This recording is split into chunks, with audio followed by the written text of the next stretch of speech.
I knew something was wrong the second I saw her signature. It looked off, not just a little. Like someone tried to trace it from memory, but their hand shook too much. The curves were too tight, the ending loop too short. And worst of all, it was on the line that gave him the house, the one she promised to me. My brother, Mark, swore he'd take care of everything after Mom passed. I was in no shape to argue. She had barely been in the ground a week. But when the official paperwork arrived, I realized I'd made a huge mistake trusting him. My name is Tyler.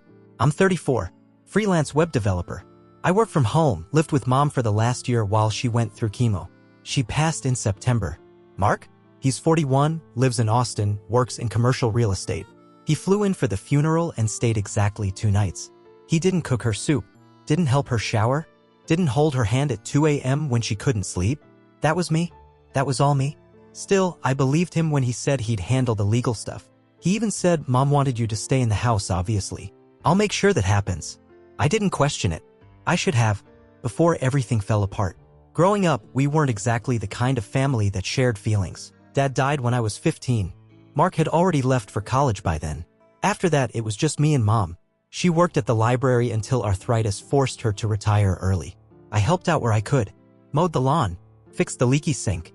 Mark would call on holidays sometimes. Mom and I were close. Not in a dramatic, clingy way. We just got each other. Even when we argued, it never lasted long. She used to say, when I'm gone, I want you to keep this house. You've taken care of it and me. I didn't think she needed to put that in writing. I thought it was obvious. So when the cancer came back last year and the doctors said it was terminal, I stepped in without hesitation. I cut my hours, paid out of pocket for a part-time nurse when hospice couldn't cover enough, canceled a long-planned vacation with my girlfriend. She left me not long after that. By the time Mom passed, I was emotionally and financially drained. I didn't have the strength to read through legal documents or deal with estate logistics. That's when Mark offered. I'll talk to the lawyer, he said. You've done enough. You shouldn't have to deal with this. I believed him. God, I was so tired, I wanted to believe him. The first red flag. A few weeks after the funeral, Mark called. Good news, he said. Everything's sorted. Lawyer filed the will and the house is in my name now, just like Mom wanted. I remember blinking at the phone. What? Yeah, he said. Since you don't have a steady W-2 income, the lawyer said it made more sense for me to take ownership and let you stay as long as you need. No pressure. I didn't know what to say. My stomach turned. Can you send me the documents? I asked. Of course, he said. I'll email them over. He didn't. For 2 more weeks, nothing came. Then one day a thick envelope arrived by mail. A copy of the will. Transfer of ownership papers. Power of attorney filings. At the bottom of the main page, under the header Real Property Allocation, was her signature. Only it wasn't hers. I'd seen her sign her name hundreds of times on birthday cards, checks, tax returns. She had a looping art that always ended in a soft curl. This signature was stiff, like someone copying from memory. And next to that forgery, the line that read, I bequeath full ownership of the property at 308 Willow Lane to my son, Mark Joseph Carter. That house was mine, she told me. She looked me in the eyes and said, this will always be your home. I stared at that fake signature until the letters blurred. My hands were shaking. Something was very, very wrong. The signature looked fake. The house was in his name. And when I asked for the original will, he laughed. That's when I knew he forged our mother's will. And somehow everyone just let it happen. That's the moment my breath caught in my throat. That's when everything tipped sideways. I called him the next day. No small talk. No pleasantries. Just this. Mark, that's not Mom's signature. There was a pause. Then the sound of his stupid little chuckle, the one he uses when he thinks he's smarter than everyone else. Tyler, you're not a lawyer. You don't know what you're looking at. I gripped the phone tighter. She told me. She told me the house was mine. She told a lot of people a lot of things, he said. But at the end of the day, it's what's in writing that matters. And you didn't think to get anything in writing, did you? That was it. That was the moment I knew. My brother, the man who used to split G.I. Joes with me, had played me. Not just tricked me. He waited until I was too heartbroken to fight back and stole the one thing she left for me. The lie that unraveled. I drove straight to Mom's lawyer's office. I didn't call ahead. I just showed up. Dark circles under my eyes, paperwork clutched in both hands. The receptionist looked startled, but ushered me back to Mr. Halpern's office. He'd been our family attorney for years, gray-haired, kind-eyed. He even came to Mom's funeral. He knew her. He knew what she wanted. I laid the papers on his desk. I need you to tell me if this is real. He adjusted his glasses, read through the pages slowly. The deeper he got, the tighter his brow furrowed. Then he stopped. "I didn't draft this," he said softly. "I've never seen this version of the will." My heart stopped. "Are you sure?" He nodded, reached into his drawer, pulled out a locked file folder. He opened it, carefully, almost reverently, and handed me the original. Her handwriting, her real signature, her instructions, clear as day. "I leave my home at 308 Willow Lane to my youngest son, Tyler James Carter, who has cared for me in my final years with love, dignity, and loyalty." I felt like I'd been punched in the chest. That was the truth. That was her voice. And somehow it had been buried, replaced with lies. Then how the hell did this get filed? I asked, holding up the forged version. Halperin looked disturbed, truly disturbed. "I don't know. But this is fraud. The plan for revenge." I didn't sleep that night. I sat on the floor of her bedroom, my bedroom now, with both wills side by side. One real, one stolen. I remembered holding her hand in hospice. How she whispered, "You'll be okay here. I want you to feel safe, always." And Mark, he erased that. He turned grief into theft. That's when I made the call. A friend from college. Marcy. She's a forensic handwriting analyst. The next morning, I sent her high-res scans of both wills. 2 hours later, she texted, "The second signature is 100% inconsistent. It's either forged or signed under duress." She attached a PDF report. That's when I knew I had him. But I didn't go to the police right away. Not yet. I wanted to see what Mark would do when the lie started to crack. So I invited him to dinner, just the two of us, like old times. And halfway through his second glass of wine, I slid the folder across the table. "Funny thing, Mark," I said. "Mr. Halperin still had the original will. Turns out, it doesn't mention you at all."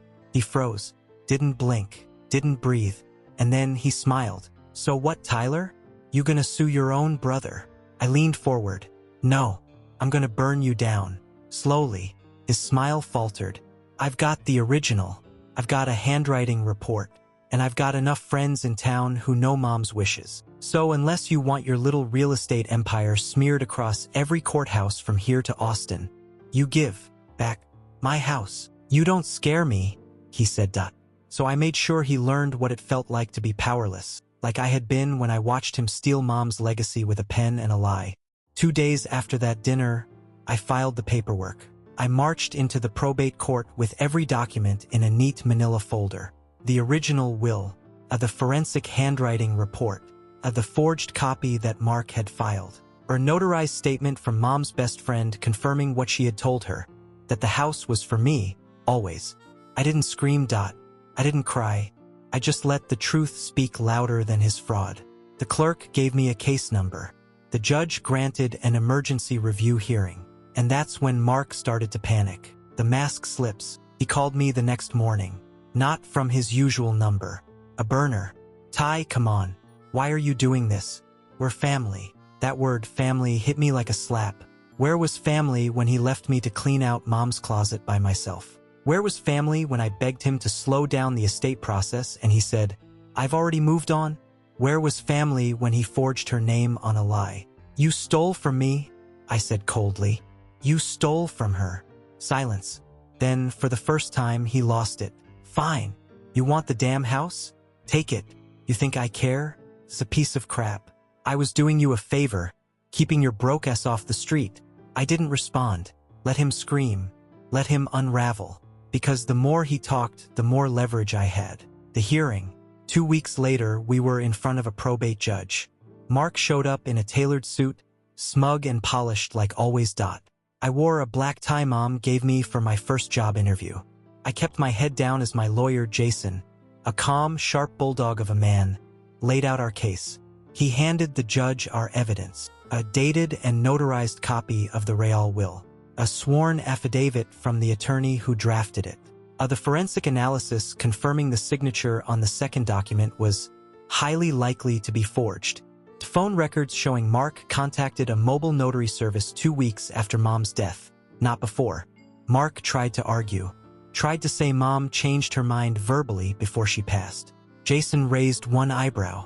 Then why wasn't it reflected in the will? He asked. Mark stammered. The judge turned to him. Do you understand the seriousness of this accusation, Mr. Carter? Forgery of a will is a felony in this state. It carries prison time. I will never forget the look on my brother's face at that moment. All the confidence drained out of him. He looked like a child. Cornered, small, caught. The consequences. Took 3 days for the judge to make it official. The court finds the will filed by Mr. Mark Carter to be invalid. The original will, dated and filed with the decedent's attorney, is hereby reinstated. Full ownership of the property at 308 Willow Lane is granted to Mr. Tyler Carter. I won. But it didn't feel like a victory. Felt like survival. Mark didn't go to prison. Not yet. The judge offered him a deal. Withdraw his claim, pay court costs, and walk away quietly. He took it. Of course he did. He always walks away when things don't go his way. But the damage, that came later. Word got out. Turns out Mark's little real estate empire wasn't as secure as he made it seem. When his investors heard about the fraud charges, even though they were dropped, they pulled out. His business collapsed. His name became a whisper in town, then a joke. He called me a month later. You happy now? I was standing in the hallway of Mom's house. Fresh paint on the walls, her old tea kettle bubbling in the kitchen. No, I said, but I'm finally at peace. And I hung up. He showed up at my door with that same crooked smile he always used to charm Mom. But this time it didn't work, because this time I knew exactly who he was. 3 months had passed since the hearing. The leaves had started to turn, and for the first time since Mom died, the house actually felt warm again. Safe. I'd fixed the back porch, replanted her garden, even found her old recipe cards and started making her chicken soup, the kind she made on snow days. Life wasn't perfect, but it was mine again. Then Mark knocked on the door. The return of the prodigal parasite. I didn't recognize the car, probably a rental. Didn't recognize the man standing on my porch either. Thinner, pale, hands twitching like he hadn't slept. Hey Ty. I didn't move. Can we talk? I didn't answer. Just opened the storm door a crack. What do you want? Look, I messed up, he said. Okay? Panicked. I made bad choices, but we're still brothers. That word again. Brothers. Funny how they always reach for it when they need something. You forged our dead mother's will, I said, calm as glass, and stole her house. There is no we anymore. He flinched. I know, but everything fell apart after that. Investors pulled out. I had to shut down my firm. I'm living out of a rental in Cedar Grove, Ty. Cedar Grove. He said it like it was a death sentence, like I was supposed to feel sorry for him. I'm not here to fight. I need some help. The audacity of the guilty. I stepped outside, closed the door behind me. You're asking me for help? He looked embarrassed, but not enough. Just for a bit. I've got some interviews lined up. Couple months and I'll be back on my feet. I figured maybe the guest room. I actually laughed. For the first time in weeks, I laughed. The guest room? You mean the one that was supposed to be yours? The one you tried to steal? His face dropped. The charm drained right out of him. Tyler. No, I cut in. You do not get to play victim. You left me to bury her alone. You tried to erase me. You only came back because you lost. He looked down at the porch floor, nodding like he understood. Then, he said something I'll never forget. You're just like her. You know that? I froze. Kind. Loyal. Always playing the martyr. But Mom was weak, Ty. She let people walk all over her. You think she was special for leaving you this house? She just didn't want to feel guilty on her deathbed. And just like that, the door slammed shut inside me. He didn't walk away. I made him leave. I leaned in, close enough for him to hear the final word in my voice. Get off my porch. He opened his mouth to argue, and I stepped forward. Now. He stepped back, hands up like I had a weapon. I didn't need one. He'd already stabbed himself 100 times over with his own arrogance. You'll regret this, he muttered, walking to the car. No, I called after him. But you will. He drove off. I watched until the taillights vanished. Then I went inside, locked the door, sat down on the stairs and shook. Not because I was scared, because I realized something worse. He's not done. 3 days later, I got an email from a reporter. A woman from a regional outlet said she'd received an anonymous tip about a possible legal dispute involving a forged will. Attached was a screenshot. The forged will. The one Mark submitted. He was trying to smear me now. Twist the narrative. Make it look like I faked it and framed him. Because if he couldn't have the house, he'd rather burn it down. He tried to burn it all down again. But this time he made one mistake. He reminded me to dig deeper. And when I did, I found something even worse than forgery.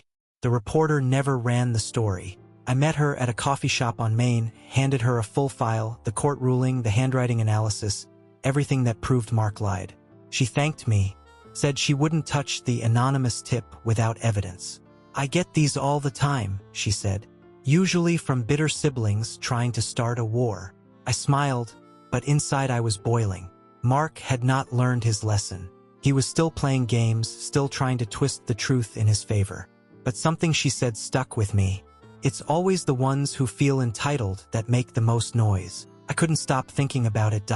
Why did Mark feel so entitled to that house? It wasn't just greed. It was deeper. He believed it belonged to him. And that got me wondering, what else had Mom never told me? The old lockbox. There was a drawer in Mom's bedroom she always kept locked. I never went through it. Even after she died. Felt sacred.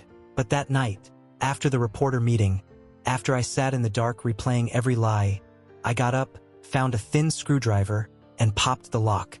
Inside were a few old documents, some photos, and one yellowed envelope marked in her handwriting. Only open if something ever happens between you and Mark. My hands went numb. I opened it. Inside was a letter. Mom's letter, March 11th, 2022. Tyler, if you're reading this, something's gone wrong between you and your brother, and I'm sorry. I never wanted you two to end up like this. I need you to know something, even if it hurts. The house was meant for you, that part you already know. But Mark always thought it would go to him because, well, I let him think that. Years ago, after your father died, I took out a second mortgage to keep the place. Mark had just started college, and I told him we might sell it one day. He said he'd help with payments. He never did. But he told people he invested in the house. He told himself that. I didn't correct him. I should have. But I was so afraid of losing what little peace we had after your father died. I knew you'd be the one to stay. I knew you'd take care of me when it mattered. And you did. You gave up everything. Please don't let him take more. If this letter finds you in a fight, know that the truth is on your side.